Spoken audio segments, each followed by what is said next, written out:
Hello friends, Namdev academy YouTube channel में आप सभी का स्वागत है। तो यहाँ पे जनरल साइंस में फिजिक्स का मोस्ट इंपॉर्टेंट टॉपिक मैं लेके आई हूँ साउंड। और इस टॉपिक से रिलेटेड जितने भी क्वेश्चंस प्लस जो थ्योरी पार्ट है ना, सारा कंप्लीट अच्छे से कवर होगा।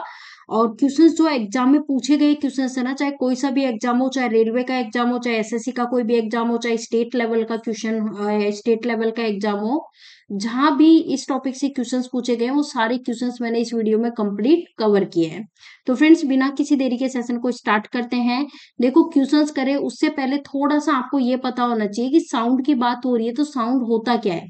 देखो, ये इमेज आपको दिखाई दे रही है, इसमें क्या है कि जैसे ये बर्तन है, इस बर्तन को आपने किसी चीज से पीटा, बजाया, तो उससे क्या है, एक कंपन उत्पन्न हो रहा है। और वो जो कंपन उत्पन्न हो रहा है ना, वही क्या है, ध्वनि है, साउंड है। तो यहाँ पे वही चीज बोली है कि एक प्रकार का कंपन या फिर विक्षोभ है साउंड, जो किसी ठोस, द्रव या गैस से होकर संचारित होता है। मुख्य रूप से उन कंपनों को ही क्या कहते हैं, ध्वनि कहते हैं, साउंड कहते हैं। फ्रीक्वेंसी की बात करें, आवृत्ति के आधार पर जो साउंड है वो कितने प्रकार की होती है, 3 प्रकार की होती है। 3 प्रकार की जो होती है वो कौन सी होती है, ऑडिबल वेव्स जिसे हम श्रव्य तरंगे कहते हैं, इंफ्रासोनिक वेव्स जिसे हम श्रव्य तरंगे कहते हैं, और तीसरी है अल्ट्रासोनिक वेव्स जिसे हम पराश्रव तरंगे कहते हैं। अब यहाँ पे देखो, फर्स्ट क्वेश्चन स्क्रीन पे आपके सामने है, मोस्ट इंपॉर्टेंट क्वेश्चन है कि साधारण बातचीत में ध्वनि की तीव्रता होती है। हम नॉर्मली बात करते हैं ना, तो उसमें जो ध्वनि की तीव्रता होती है, साउंड इंटेंसिटी, वो होती है 30 से 40 डेसिबल। यहाँ पे करेक्ट आंसर हो जाएगा। ये जो डेसिबल लिखा हुआ है ना, डेसिबल क्या है, साउंड जो होती है ना, ध्वनि, इसकी यूनिट है। ये चीज आपको याद रखनी है। नेक्स्ट क्वेश्चन आपसे पूछा गया है कि साउंड वेव्स जो होती है, ध्वनि तरंगे, किसके कारण इको यानी प्रतिध्वनि उत्पन्न करती है। तो ये किसके कारण करती है फ्रेंड्स, परावर्तन के कारण करती है, रिफ्लेक्शन के कारण। ठीक है ना, रिफ्लेक्शन के कारण। नेक्स्ट क्वेश्चन आपसे पूछा कि ध्वनि का तात्व जो है ये किस पर डिपेंड करता है। ध्वनि का तात्व जिसे हम पिच बोलते हैं, ये किस पर डिपेंड करता है। तो फ्रेंड्स, ये करता है आवृत्ति पे, फ्रीक्वेंसी पे। कैसे, यहाँ देखो, ध्यान देना। अगर आपका जो फ्रीक्वेंसी है ना, देखो मैं यहाँ पे लिख देती हूँ, फ्रीक्वेंसी अगर लो है आपकी, तो फ्रीक्वेंसी लो है तो उस केस में क्या होगा, पिच जो है वो भी लो होगा। और जब फ्रीक्वेंसी लो है और पिच भी लो होगा, तो इससे क्या होगा, आपकी जो आवाज होगी ना, भारी भद्दी होती है, भारी और भद्दी होती है। बट नोट कर लेना, अगर फ्रीक्वेंसी हाई है तो आपका पिच जो है वो भी क्या रहता है, हाई रहता है। और इस केस में जो आपकी आवाज होती है, तीखी, किरकिरी, सुरीली, पतली होती है, स्पेशली गर्ल्स में होता है। ठीक है। नेक्स्ट क्वेश्चन, अब यहाँ पे देखो, ये सारी चीज मैंने आपको बताई दी। ध्वनि जो है, ध्वनि के 3 लक्षण होते हैं, तीव्रता, तारतत्व और गुणता। ध्वनि किस लक्षण के कारण हम उसे, जो ध्वनि के कौन, अब क्वेश्चन पूछा जाए कि ध्वनि का वो कौन सा लक्षण है जिसके कारण हम उसे धीमी अथवा तेज सुन सकते हैं। तो वो क्या है, इंटेंसिटी, तीव्रता के कारण। अब ध्वनि के किस लक्षण के कारण जो हमारी आवाज होती है मोटी और पतली होती है, तो ये मैंने आपको बताया, पिच तार तत्व के कारण होती है। दूसरी चीज ध्वनि की क्या है, गुणवत्ता। तो गुणवत्ता किसके कारण, समान तीव्रता, समान तारतत्व की ध्वनियों में भी अंतर प्रतीत होता है, तो ये होता है क्वालिटी के कारण, गुणवत्ता। ठीक है। अब यहाँ पे देखो, मोटी आवाज का तारतत्व, ये मैंने आपको बताया कि पिच जो है ये कम होगा। तो मैंने क्या समझाया आपको, जैसे फ्रीक्वेंसी आपकी लो है तो पिच भी क्या होगा, लो होगा। और उस केस में आवाज कैसी होगी, मोटी, भारी, भद्दी। ठीक है। बट ध्यान देना, पिच जब ज्यादा होगी यानी फ्रीक्वेंसी ज्यादा होगी तो पिच भी ज्यादा होगी। और उस केस में आवाज होती है पतली, तीखी, किरकिरी, सुरीली। नेक्स्ट क्वेश्चन है, वायु जिसे हम विंड बोलते हैं, इसमें ध्वनि का जो वेग है वो कैसे बदलते रहता है। फ्रेंड्स, ध्वनि का वेग जो है वायु में कैसे बदलते रहता है, तापमान के घटने से घटता है। तापमान के घटने से घटता है, ये ध्यान रख लेना। टेम्परेचर घटेगा तो ध्वनि का जो वेग है ना वो भी घटेगा, नोट डाउन कर लेना। नेक्स्ट क्वेश्चन, प्रतिध्वनि का कारण बता दो। ऑप्शन ए कह रहा है ध्वनि का परावर्तन, ध्वनि का अपवर्तन, ध्वनि की चाल या फिर व्यक्तीकरण। तो राइट आंसर ऑप्शन ए ध्वनि का परावर्तन। ठीक है। नेक्स्ट क्वेश्चन, सोनार अधिकांशतः प्रयोग में लाया जाता है। ऑप्शन ए कह रहा है अंतरिक्ष यात्रियों द्वारा, डॉक्टरों द्वारा, इंजीनियरों द्वारा, नौ संचालकों द्वारा। तो राइट आंसर ऑप्शन डी, नौ संचालकों द्वारा, ऑप्शन डी। ठीक है। सोनार की फुल फॉर्म आपसे पूछ सकते हैं, तो सोनार की फुल फॉर्म होती है साउंड नेविगेशन एंड रेंजिंग, इसकी फुल फॉर्म होती है। नेक्स्ट क्वेश्चन है कि रेडियो का समस्वरण स्टेशन का उदाहरण बताओ। रेडियो का समस्वरण स्टेशन ये किसका उदाहरण है, ये आपको बताना है। ऑप्शंस है परावर्तन, अनुनाद, व्यक्तीकरण, अपवर्तन। तो ये एग्जांपल है अनुनाद का। Right answer option B correct answer हो जाएगा, अनुनाद। अब यहाँ पे ध्यान दो, देखो क्वेश्चन ये भी पूछा जाता है कि संगीत के कारण खिड़की के शीशे का टूटना या सैनिकों के एक ताल में परेड करने से पुल का टूटना ये किसके कारण होता है। तो फ्रेंड्स ये भी अनुनाद रेजोनेंस के कारण होता है। ठीक है। रेडियो के कार्य करने का सिद्धांत किस पर आधारित होता है, तो ये भी होता है रेजोनेंस पर, यानी कि इलेक्ट्रोमैग्नेटिक रेजोनेंस पर आधारित होता है ये। दिन की अपेक्षा रात को ध्वनि दूर तक क्यों सुनाई देती है, तो इसका कारण है ध्वनि का रिफ्रैक्शन, अपवर्तन के कारण। नेक्स्ट क्वेश्चन, इको साउंडिंग किस लिए प्रयोग होता है। इको साउंडिंग किस लिए प्रयोग होता है। फ्रेंड्स इको साउंडिंग की बात करें तो समुद्र की गहराई को मेजर करने के लिए इको साउंडिंग जो है इसका यूज किया जाता है। नेक्स्ट क्वेश्चन, ध्वनि तरंगे नहीं चल सकती ठोस माध्यम में, द्रव माध्यम में, गैसीय माध्यम में, निर्वात में। ध्वनि तरंगे किसमें नहीं चल सकती, राइट आंसर हो जाएगा निर्वात, ऑप्शन डी। नेक्स्ट क्वेश्चन है पराश्रव तरंगे मनुष्य के लिए कैसी होती हैं। पराश्रव तरंगे जो है ना ये मनुष्य के लिए कैसी होती हैं, तो फ्रेंड्स पराश्रव तरंगे जो है ये कभी नहीं सुनी जा सकती। पराश्रव तरंगे जिसे हम अल्ट्रासोनिक वेव्स कहते हैं, क्यों नहीं सुनी जाती, अब सारी चीजें सुनो। देखो मैं यहाँ पे लिख रही हूँ पहले तो ऑडिबल। देखो जो ऑडिबल वेव्स होती है ना उनका नोट डाउन कर लो आप सभी लोग, इंपॉर्टेंट है इसलिए बता रही हूँ। ऑडिबल वेव्स जिसे बोलते हैं श्रव्य तरंगे जिसे हम सुन सकते हैं, तो ये 20 से लेकर के 20,000 हैजार्ड्स तक की होती है, इनको हम सुन सकते हैं। लेकिन जो पराश्रव तरंगे है ना अल्ट्रासोनिक वेव्स ये होती है 20,000 हैजार्ड से ज्यादा होती है, इसलिए हम इन्हें नहीं सुन सकते। अल्ट्रासोनिक वेव्स जो है इनको देखो जो डॉल्फिन मछलियां ये प्रोड्यूस करती है, मनुष्य इन्हें नहीं सुन सकता है, ये ध्यान रखना। देखो वर्ल्ड हेल्थ ऑर्गेनाइजेशन के द्वारा कुछ चीजें कही गई है वो भी मैं बता देती हूँ जो कि इंपॉर्टेंट है। यहाँ पे मैंने लिखा WHO world health organisation. Friends इसका हेडक्वार्टर कहाँ पे है, इसका हेडक्वार्टर है जेनेवा, स्विट्जरलैंड में इसका हेडक्वार्टर है वर्ल्ड हेल्थ ऑर्गेनाइजेशन का। इसने क्या कहा है, ह्यूमंस यानी मनुष्यों के लिए इन्होंने कहा है कि 45 से लेकर के 60 डीबी, डीबी मीन्स डेसिबल, 45 से 60 डेसिबल की जो वेव्स हैं उनको मनुष्य इजीली सुन पाता है, बहुत ही आनंद लेके अच्छे से। जैसे मान लो इस साउंड में, इस वेव में आप कोई सॉन्ग सुन रहे हो तो आप बहुत मजे लेके इंजॉय करके सॉन्ग सुनोगे।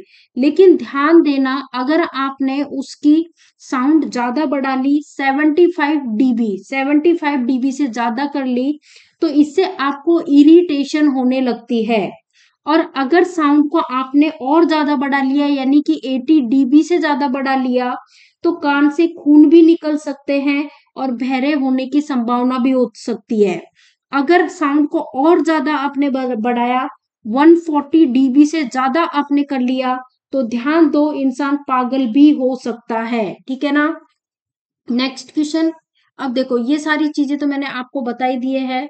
ऑडिबल वेव्स, हाँ एक और चीज जो ऑडिबल वेव्स मैंने आपको बताई थी ना, कि जिन्हें हम सुन सकते हैं 20 से लेकर के 20,000 हैजार्ड्स तक की होती है।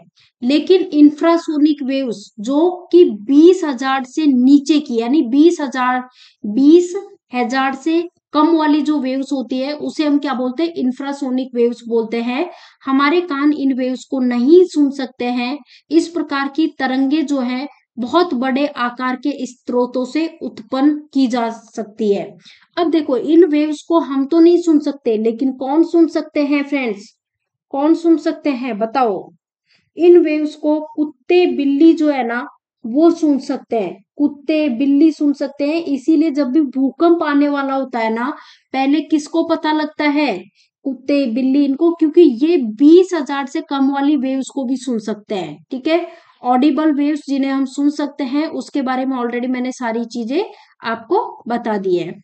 अब यहाँ पे अल्ट्रासोनिक वेव्स जिसे हम अल्ट्रा वायलेट, ये पराश्रव तरंगे भी कहते हैं, तो इनके बारे में मैंने क्या बताया, 20,000 हजार से ऊपर वाली जो वेव्स होती हैं उनको हम पराश्रव तरंगे कहते हैं। मनुष्य के कान से ये वेव्स नहीं सुनी जा सकती, परंतु कुछ जानवर जैसे कि कुत्ते बिल्ली चमगादड़ वो इन वेव्स को सुन सकते हैं।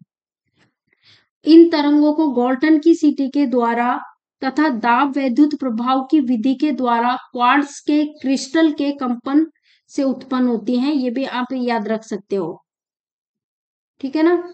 इसके हाँ यूज आप याद रख लो, अल्ट्रासोनिक वेव्स के यूज, जैसे कि संकेत भेजने में, समुद्र की गहराई का पता लगाने में, कीमती कपड़ों, वायुयान तथा गाड़ियों के पुर्जों को साफ करने में, कल कारखाने जो होते हैं ना उनमें जो चिमनियां होती है उसके कालिक को उठाने के लिए, दूध के अंदर हानिकारक जो बैक्टीरिया होता है उसको नष्ट करने के लिए इसका यूज लिया जाता है। गठिया रोग के उपचार और मस्तिष्क में ट्यूमर का पता लगाने के लिए भी अल्ट्रासोनिक वेव्स का यूज किया जाता है। नेक्स्ट क्वेश्चन, पराध्वनिक विमान उड़ते हैं। पराध्वनिक विमान ध्वनि की चाल से अधिक चाल से उड़ते हैं, तो राइट आंसर ऑप्शन सी होगा। नेक्स्ट क्वेश्चन पूछा गया कि ध्वनि की तरंगों की प्रकृति कैसी होती है। ध्वनि की तरंगों की प्रकृति की हम बात करें तो ये अनुदैर्घ्य होती है, तो राइट आंसर ऑप्शन बी हो जाएगा। अब देखो वेव्स की हम बात करें तो एक चीज आपको नोट कर लेनी है फ्रेंड्स, जो वेव्स होती है ना, वेव्स दो टाइप की होती है, एक तो होती है मैकेनिकल वेव और एक होती है नॉन मैकेनिकल वेव। तो मैकेनिकल वेव में एक तो होती है ट्रांसवर्स, ये ट्रांसवर्स वेव्स हो गई, और एक होती है लॉन्गिट्यूडनल वेव्स होती है। ठीक है, अब यहाँ पे देखो हम बात करें ट्रांसफर वेव्स की, तो इसमें क्या होता है कि जब किसी माध्यम से तरंग गति की दिशा में माध्यम के कणों के कंपन करने की दिशा में लंबवत होती है, तो इस तरह की जो वेव्स होती है उसको हम क्या बोलते हैं, अनुप्रस्थ वेव यानी ट्रांसवर्स वेव्स बोलते हैं। ओके, अनुप्रस्थ तरंगे केवल ठोस माध्यम में एवं द्रव के ऊपरी सतह पर उत्पन्न की जा सकती है। ये भी आपको याद रखना है, यानी कि सरफेस पे ट्रेवल करती है ये ट्रांसवर्स वेव्स जो है अंदर ट्रेवल नहीं करती है। ठीक है, ऊपरी सतह लिखा हुआ है ना।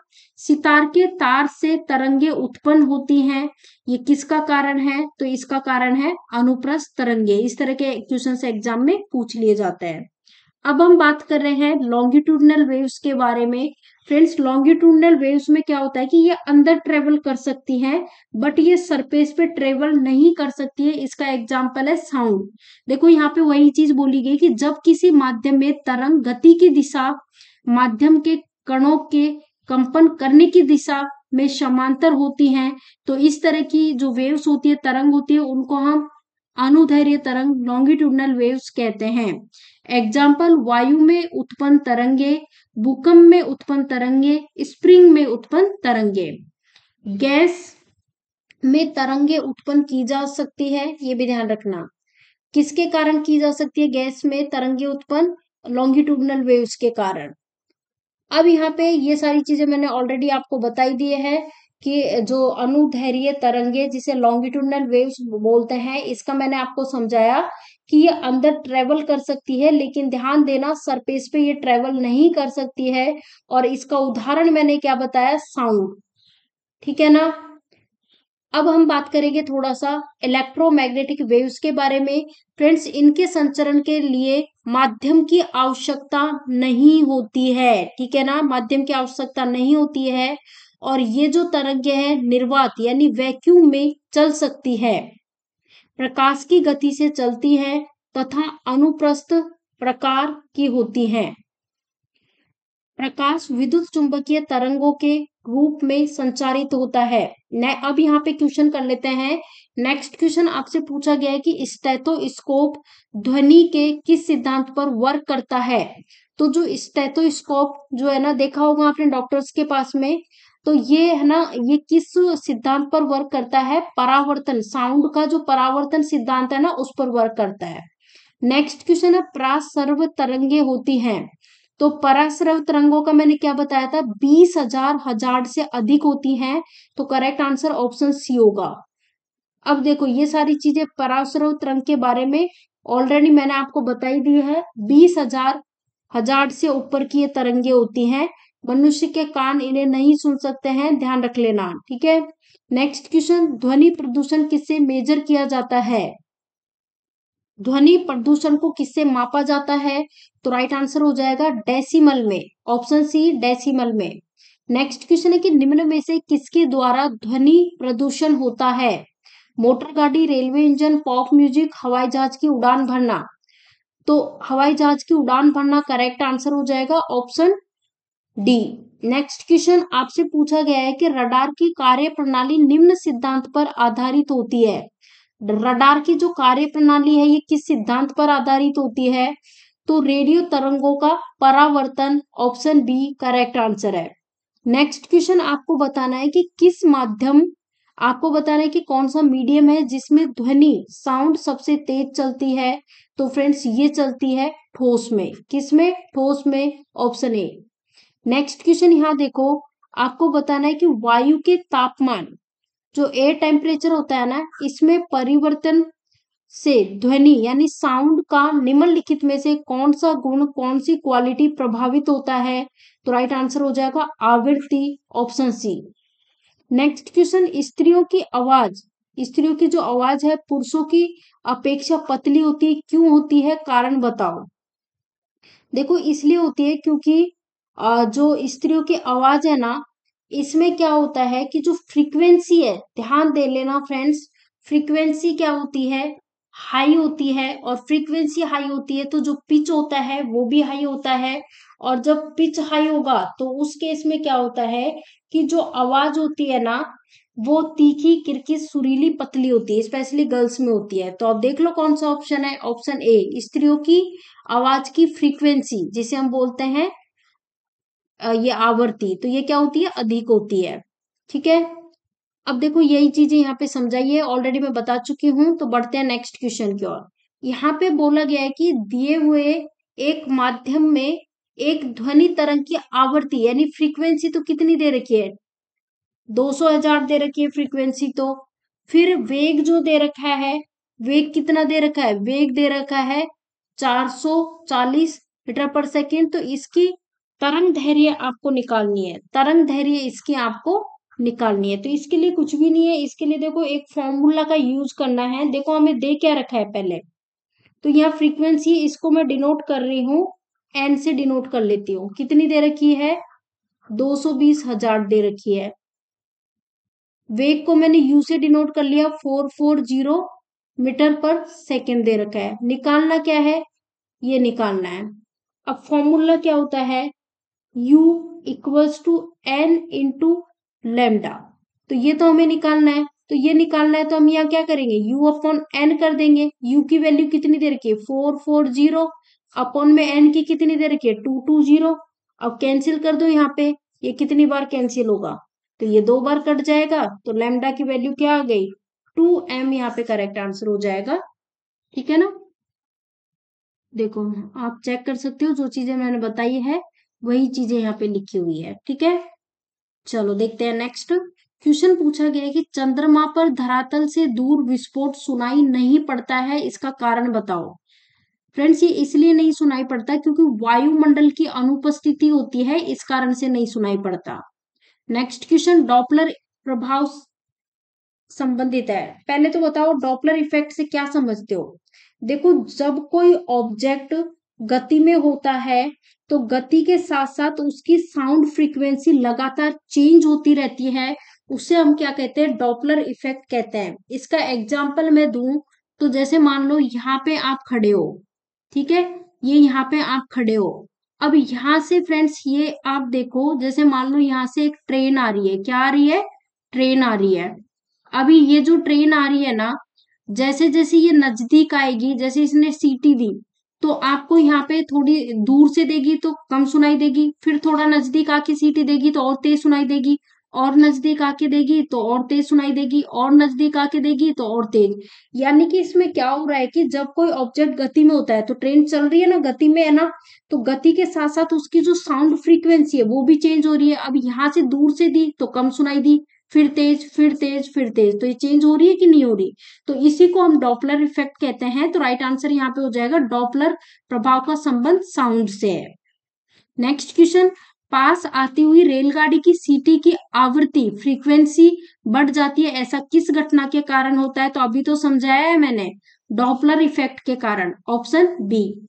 नेक्स्ट क्वेश्चन, किसी ध्वनि स्रोत की फ्रीक्वेंसी में होने वाले उतार चढ़ाव को हम क्या कहते हैं। तो अभी मैंने बताया है, डॉपलर इफेक्ट कहते हैं इसे। नेक्स्ट क्वेश्चन, पराध्वनिक विमान उड़ते हैं ध्वनि की चाल से, ध्वनि की चाल से कम चाल से, ध्वनि की चाल से अधिक चाल से, या फिर प्रकाश की चाल से। तो फ्रेंड्स, पराध्वनिक विमान जो है ना, ये ध्वनि की चाल से अधिक चाल से उड़ते हैं। तो right answer option C. Next question, किस माध्यम से ध्वनि सबसे तेज चलती है। कौन सा वो माध्यम है जिसमें ध्वनि सबसे तेज चलती है। तो फ्रेंड्स आप नोट कर लो, देखो मैं यहाँ पे लिख देती हूँ। ध्वनि की बात करें तो सबसे तेज चलती है ठोस में, जो सॉलिड होते हैं ना उसमें, फिर द्रव में, द्रव जिसे हम लिक्विड कहते हैं, और सबसे कम होती है ये गैसेस में, ठीक है ना। अब ठोस की हम बात करें तो ठोस में सबसे ज्यादा किस में, मैंने यहाँ पे लिखा एल्यूमिनियम। एल्यूमिनियम, एल्यूमिनियम में जो साउंड होती है ना वो कितनी होती है, 6420 मीटर पर सेकेंड, ठीक है। इसलिए सबसे, देखो लाउड स्पीकर होता है ना, उस वो किसके बनाए होते हैं, एल्यूमिनियम के बनाए जाते हैं। क्यों, क्योंकि इसमें साउंड सबसे ज्यादा होती है। द्रव की बात करें लिक्विड की, तो लिक्विड में सी वाटर, मैंने यहाँ पे लिखा सी वाटर यानी समुद्री जल। तो समुद्री जल जो है ना, इसकी स्पीड बहुत तेज होती है द्रव में। और गैसों में किस में होती है, गैसों में होती है हाइड्रोजन। मैंने यहाँ पे क्या लिखा, हाइड्रोजन। तो हाइड्रोजन में साउंड की स्पीड तेज होती है गैसेस में, ठीक है। तो ये सारी चीजें मैंने क्लियरली बता दिए हैं। तो अब तो इजीली पता चल चुका होगा कि किस माध्यम में ध्वनि तेज चलती है। तो राइट आंसर हो जाएगा ऑप्शन ए, ठोस। नेक्स्ट क्वेश्चन, निम्न द्रवों में से ध्वनि सबसे तेज यात्रा करती है किसमें। ऑप्शन से स्टील, वायु, निर्वात, जल। तो देखते हैं आंसर आना चाहिए स्टील, क्योंकि मैंने बताया था ना ठोस में सबसे अधिक करती है। तो राइट आंसर ऑप्शन ए। आपको बताना है, चमगादड़ अंधेरे में उड़ सकते हैं, क्यों उड़ सकते हैं, कारण बताओ। फ्रेंड्स, चमगादड़ अंधेरे में इसलिए उड़ सकते हैं क्योंकि वे तीव्र ध्वनि तरंगे पैदा करते हैं जो उसका नियंत्रण करती है। एक तरह से हम कहें अल्ट्रासोनिक वेव्स भी इसका एग्जाम्पल है। नेक्स्ट क्वेश्चन आपसे पूछा गया है कि मैक अंकों का प्रयोग वेग के संबंध में किया जाता है किसके, ध्वनि के, जलयान के, वायुयान के, अंतरिक्ष यान के। तो राइट आंसर वायुयान के। मैक अंकों का प्रयोग जो है ना, वो वेग के संबंध में किया जाता है, किसके वेग के संबंध में, वायुयान के। नेक्स्ट आपसे पूछा गया कि निम्नलिखित में से किस एक प्रकार की तरंग का प्रयोग रात्रि दृष्टि उपकरण में किया जाता है। तो ये किसका किया जाता है, आवर्तक तरंग, ऑप्शन सी। नेक्स्ट क्वेश्चन, किसी संगीतज्ञ यंत्र की ध्वनि तीव्रता मेजर की जाती है किसमें, किसी संगीत यंत्र की जो ध्वनि है, ध्वनि तीव्रता, वो डेसिबल में मेजर की जाती है। डेसिबल साउंड की क्या होती है, वर्किंग यूनिट होती है। नेक्स्ट क्वेश्चन, वायु के तापमान में परिवर्तन से ध्वनि का निम्न में से कौन सा गुण प्रभावित होता है। फ्रेंड्स, वायु के तापमान में ध्वनि से वायु के तापमान में परिवर्तन से ध्वनि का जो गुण प्रभावित होता है वो है आवृत्ति, फ्रीक्वेंसी। नेक्स्ट क्वेश्चन, ध्वनि प्रदूषण किससे मेजर किया जाता है? तो इसको डेसिबल में मेजर करते हैं। आंसर होगा ऑप्शन सी। नेक्स्ट क्वेश्चन आपसे पूछा गया है, मोस्ट इंपॉर्टेंट मार्क कर लेना, ये क्वेश्चन बहुत ज्यादा बार पूछा गया है। फ्रेंड्स वीडियो पसंद आ रहा है तो वीडियो को लाइक कर दो, ज्यादा से ज्यादा वीडियो को शेयर कर दो। क्वेश्चन पूछा गया है, यदि वायु की जो स्पीड है 332 मीटर पर सेकेंड है, इसको अगर मान लो 6 गुना कर दिया जाए तो साउंड की स्पीड पर क्या इफेक्ट पड़ेगा? फ्रेंड्स वायु की स्पीड जो है ना, चाहे कितनी भी हो, उसको कितना भी गुना कर दो, लेकिन उसकी जो स्पीड है उस पर कोई इफेक्ट नहीं पड़ेगा। तो राइट आंसर होगा ऑप्शन डी, कोई इफेक्ट नहीं पड़ेगा। ठीक है, अब थोड़े बहुत कुछ क्वेश्चंस बच गए हैं, उनको वन लाइनर के फॉर्मेट में कर लेते हैं। जैसे कि प्रतिध्वनि, इको का कारण क्या होता है? ध्वनि का परावर्तन, रिफ्लेक्शन। किसी भी ध्वनि का प्रभाव हमारे कानों में रहता है कितने समय तक? 1/10 सेकेंड तक। प्रतिध्वनि इको सुनाई देने के लिए श्रोता एवं परावर्तक सतह के बीच न्यूनतम दूरी कितनी होनी चाहिए? 16.6 मीटर। सिनेमा हॉल की दीवारों पर थर्माकोल का प्रयोग किया जाता है अनुसरण, जिसे हम बोलते हैं रिवर्बरेशन के बचाव के लिए।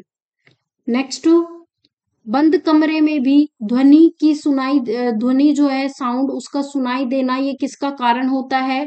ध्वनि के विवर्तन का। नजदीक के रेडियो स्टेशन का भी प्रसार कभी कभी साफ नहीं सुनाई देता है, इसका कारण क्या है? तो इसका कारण है विनाशी व्यक्तीकरण। ठीक है, समुद्र में साइलेंस जोन अर्थात नीरव क्षेत्र का होना, ये किसका एग्जाम्पल है? विनाशी व्यक्तीकरण का एग्जाम्पल है। नेक्स्ट, संगीत के कारण खिड़की के शीशे टूटने लगते हैं, सैनिक एक ताल में परेड करते हैं तो पुल का टूटना, ये किसका उदाहरण है? रेजोनेंस अनुनाद का। ठीक है, नेक्स्ट है कि रेडियो के कार्य करने का सिद्धांत किस पर आधारित होता है? तो ये होता है विद्युत चुंबकीय अनुनाद पर। दिन की अपेक्षा रात को ध्वनि दूर तक सुनाई देती है, ये किसका कारण है? ध्वनि का अपवर्तन का। तो इस तरह से टॉपिक हमारा कंप्लीट कवर होता है। वीडियो पसंद आया हो तो वीडियो को लाइक कर दो, ज्यादा से ज्यादा वीडियो को शेयर कर दो। चैनल पे नए हो तो चैनल को सब्सक्राइब कर लो, साथ ही बेल आइकॉन दिया हुआ है उस पर क्लिक कर लो, ताकि जो भी हम वीडियोस डालें उसके नोटिफिकेशंस आपको मिलते रहे। ठीक है फ्रेंड्स, मिलते हैं नेक्स्ट वीडियो में। Thank you for watching this video.